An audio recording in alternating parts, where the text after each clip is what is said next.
শুভ দুপুরবেলা বন্ধুরা। আজকে রেসিপি হলো সজনা আলু দিয়ে মাছের ঝোল।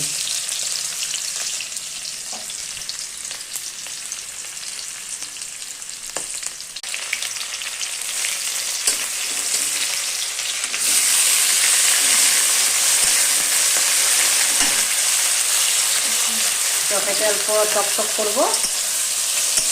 এটা টক হলে সজনা তরকারিটা খুব ভালো লাগে, তাদের আমি টমেটোটা খুব বেশি দিয়েছি। মশলাগুলো ভাজা হয়ে গেছে, এখন আমি এখানে সজনে আর আলুগুলো দিয়ে দেবো।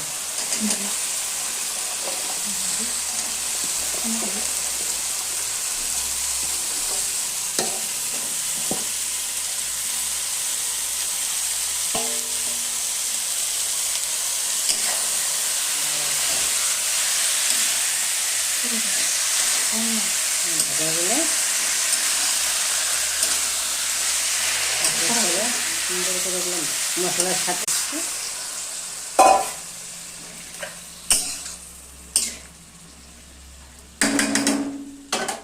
ঢেকে দেবো।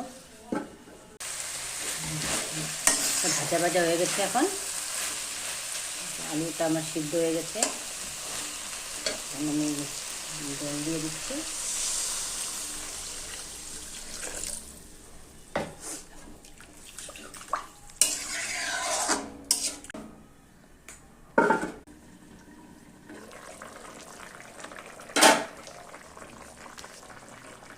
মাছগুলো দিয়ে দিচ্ছি।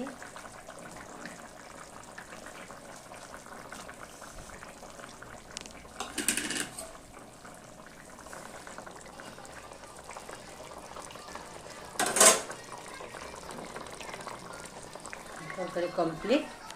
আমার চ্যানেলটা যদি তোমাদের ভালো লেগে থাকে আমাকে কমেন্ট করবে। বাই।